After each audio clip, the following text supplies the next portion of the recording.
أعوذ بالله من الشيطان الرجيم بسم الله الرحمن الرحيم كتاب أنزلناه إليك مبارك ليدبروا آياته وليتذكر أولو الألباب صدق الله العظيم. نهایت احترام سمجھنا اور میرے محبت منصوبہ ساتھیوں السلام علیکم ورحمۃ اللہ وبرکاتہ. میں نے آپ کے سامنے تمہاری دین کی ایک تلاوت کی ہے جس میں اللہ تعالیٰ نزول قرآن کے بارے میں فرما رہے ہیں کتاب یہ کتاب انزلناہ ہم نے اسے اتارا ہے الیکا آپ کی طرف مبارک برکت والی ہے لیدبروا تاکہ وہ غور کریں آیات ہی اس کی آیات پر ولیتذکر اور تاکہ نصیحت پکڑے اولو الالباب عقل والے لوگ. معزز سامعین کرام ہم نے اس آیت میں اللہ تعالیٰ اس آیت میں تدبر کے بارے میں فرما رہے ہیں.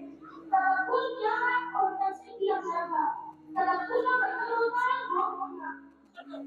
الفاظ پڑھنے کے لیے غور کرنے کی ضرورت نہیں ہوتی لیکن کیا آپ سائنس کی کتاب اس طرح پڑھ سکتے ہیں؟ نہیں. سائنس میں فارمولے کو سمجھنا پڑتا ہے. غور آدمی کسی وقت کرتا ہے کہ جب وہ قرآن کو سمجھتا ہو. پہلے ہم نے تدبر پڑھا اب ہم تدبر پڑھیں گے. تدبر کا مطلب ہوتا ہے نصیحت حاصل کرنا اپنی زندگی میں اس کی باتوں پر عمل کرنا تاکہ دنیا اور آخرت کی تمام برکتیں حاصل ہوں. تدبر کے لیے ضروری ہے کہ ہم قرآن سے اپنا تعلق معلوم کریں. قرآن سے ہمارا تعلق 4 طرح سے ہے. نمبر 1 راز، نمبر 2 شخصی، نمبر 3 تجربہ، نمبر 4 تعلیم. راز کا کیا مطلب ہے؟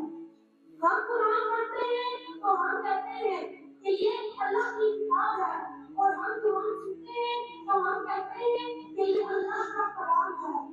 یہ کسی کمپنی کی کتاب نہیں ہے یا کسی انسان کا کلام نہیں ہے. جب بھی ہم قرآن پڑھتے ہیں تو اللہ تعالیٰ ہم سے براہ راست مخاطب ہوتا ہے. وہ دیکھ رہا ہوتا ہے کہ میرا بندہ سن کر کیا کہے گا. نمبر 2 شخصی، جو آیت میں ہم پڑھیں اس پر غور کریں، اس احساس کے ساتھ کریں کہ یہ آیت میرے لیے ہے.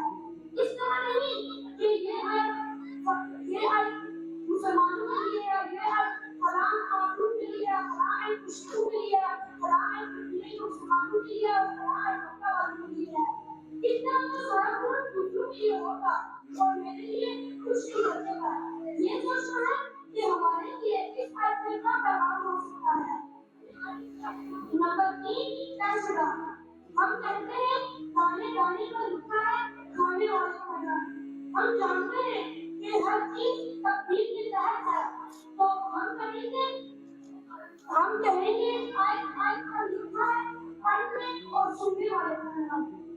نمبر 4 متعلق. قرآن مجید کی تقدیر ہے، یاد دہانی ہے.